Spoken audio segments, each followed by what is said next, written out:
Lesson number 2, Descriptive Measures. At the end of this lesson, you will be able to recall various relevant descriptive measures, compute the measures of central tendency and measures of dispersion of a data set, and interpret the resulting figures after applying different descriptive measures. Data is also summarized using descriptive measures focusing on, for example, central tendency. When we say central tendency, we're referring to the central value sa pag-given data set, yung gitna, dispersion, the variability of the scores from the center, from the mean. It tells how close or scattered the data from the mean, agwat sa gitna, relative position, the rank of the scores, data score shape, the shape of the frequency distribution, how we can draw the scores, what's their shape, then correlation, the relationship between variables.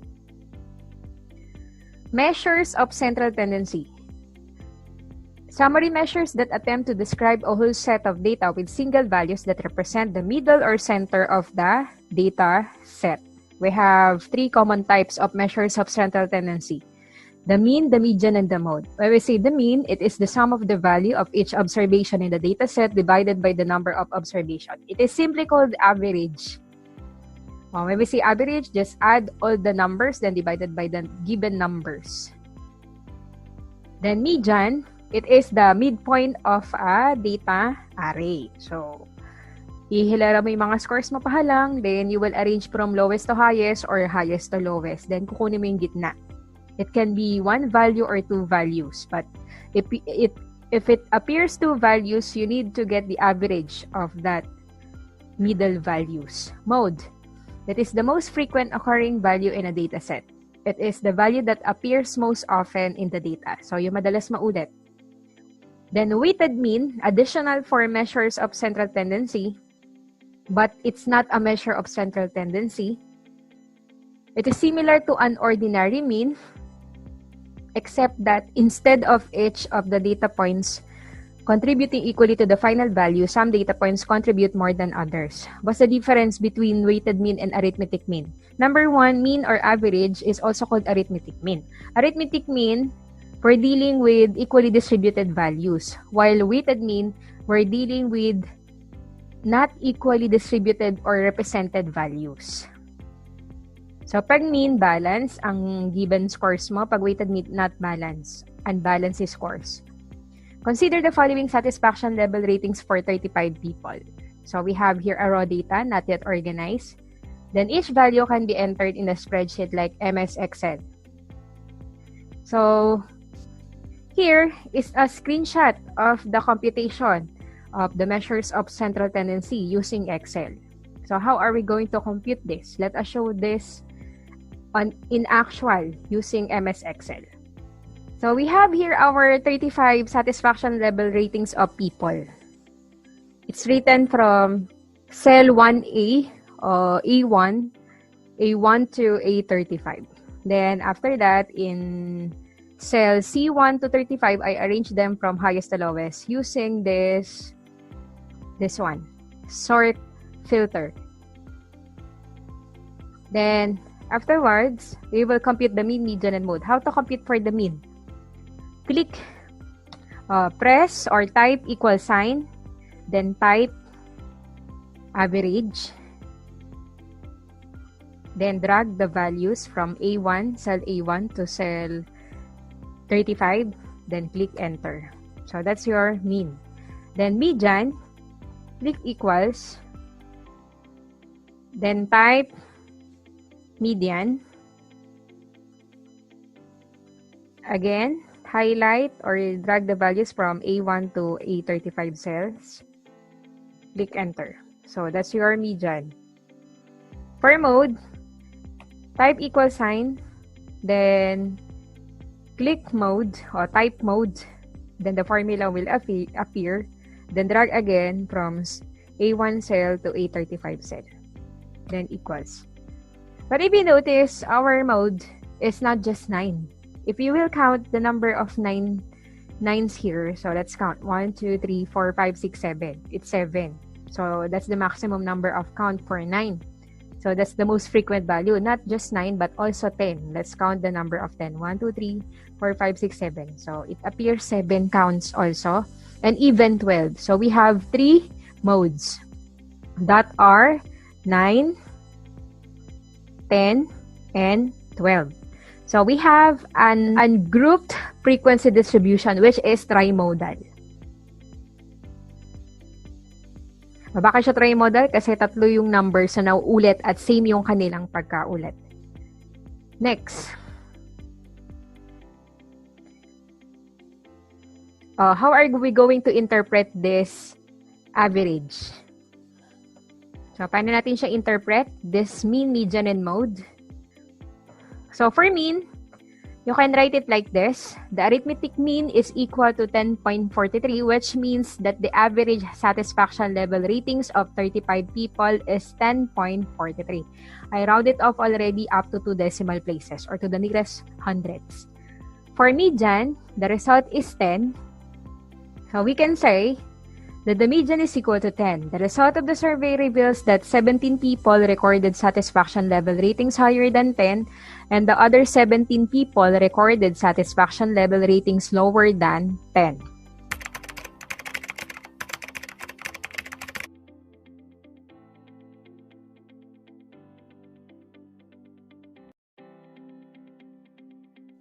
For the mode, we have 3 answers for the mode, 9, 10, and 12.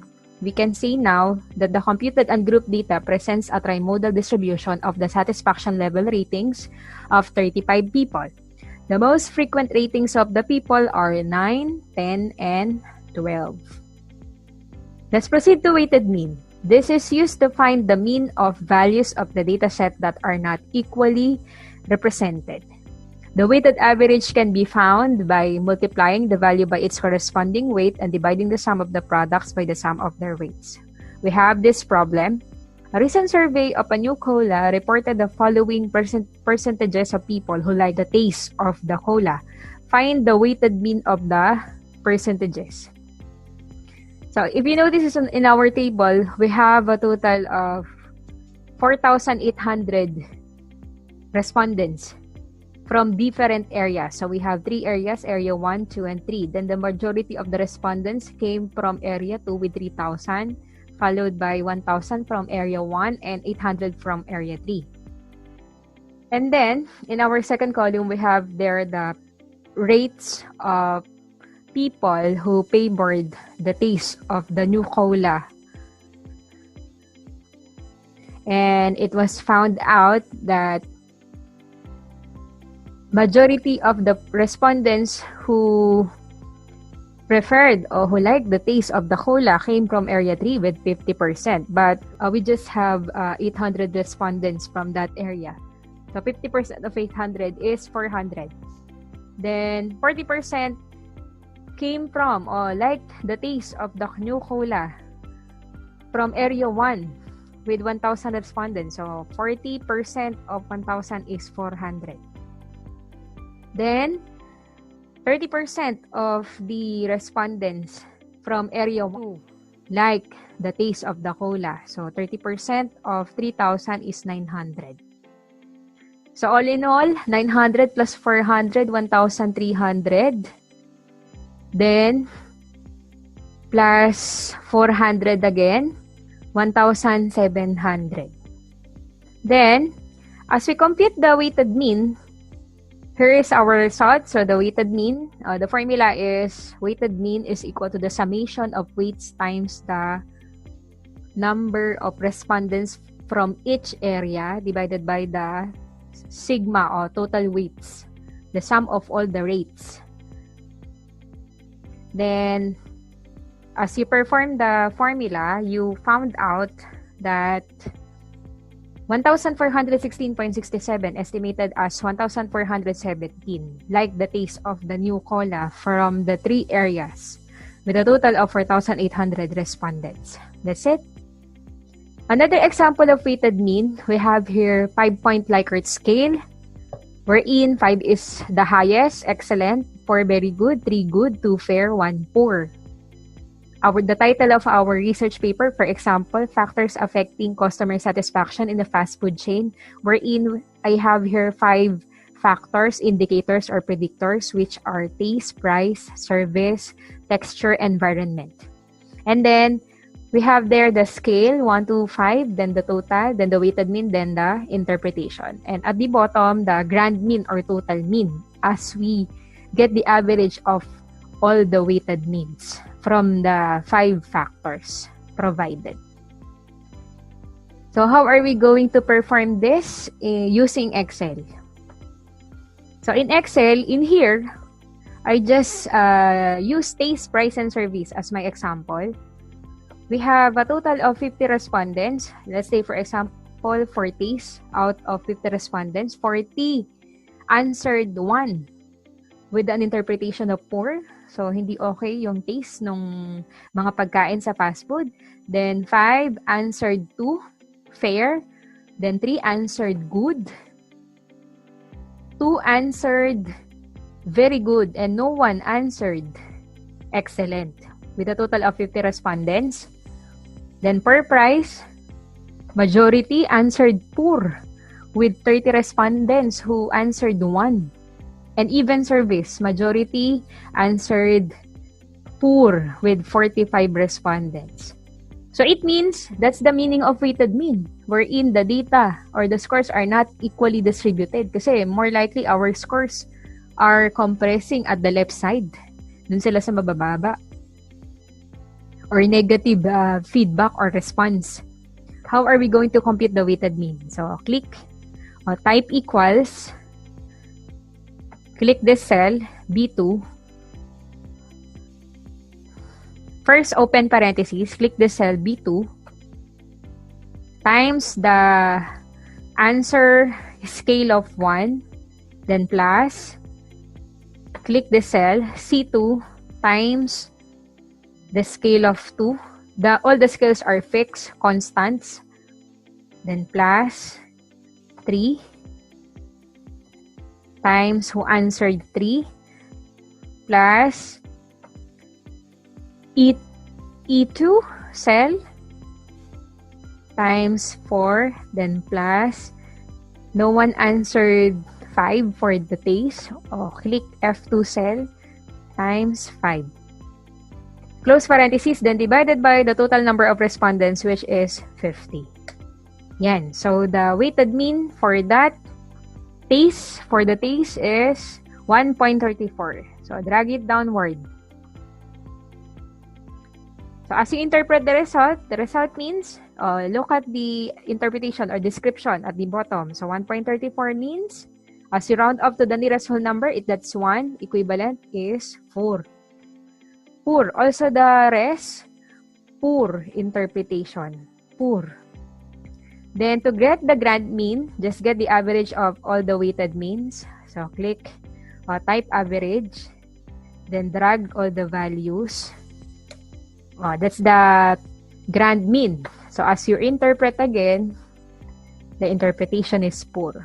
That's it. That's how you use weighted mean in research paper. More likely, this is being used in college paper for descriptive if you want to just describe your data. So, ito yung ginagamit.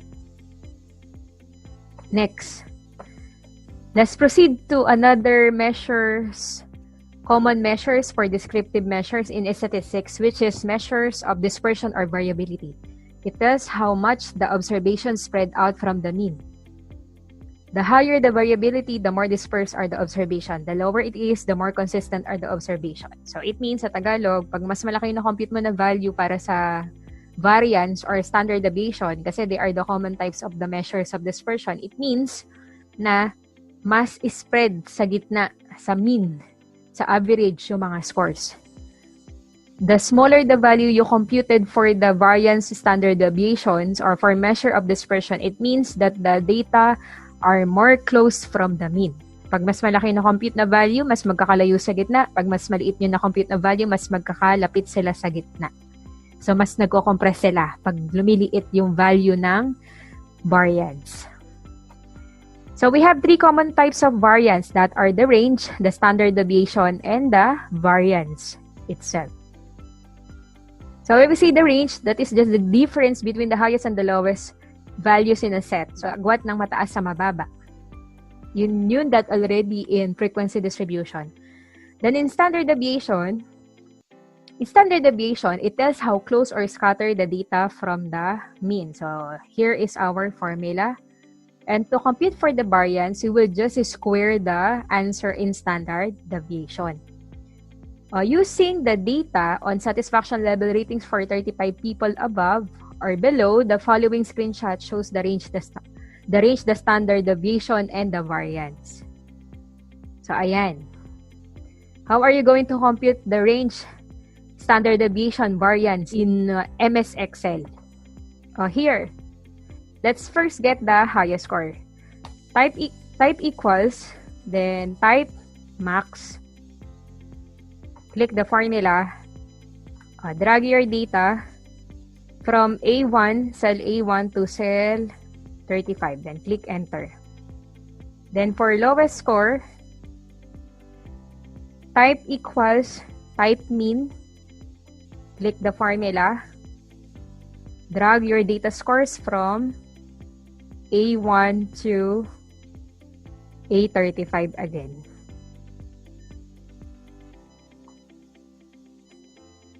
So that's your lowest score, and the compute for the range, let's get the difference of the highest and the lowest score. So click this cell, then minus, click this cell, and that's the range. For standard deviation, type STDEV. That's the shortcut formula in Excel. So then drag again your data values from A1, cell A1 to cell 35. Then click equals. That's your standard deviation. And then for variance, type var. Then afterwards, drag again the 35 satisfaction level ratings.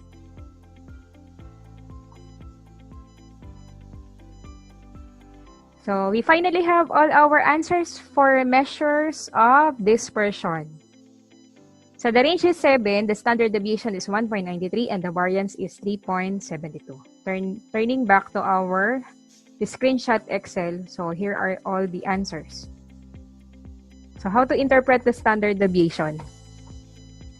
The standard deviation is 1.93, which means that the spread of the 35 satisfaction level ratings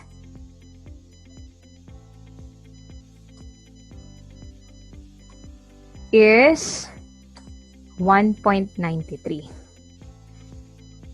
You may say also, if you want to interpret the range, you may just say the highest satisfaction level rating is 14 and the lowest satisfaction level rating is 7 with a range of 7.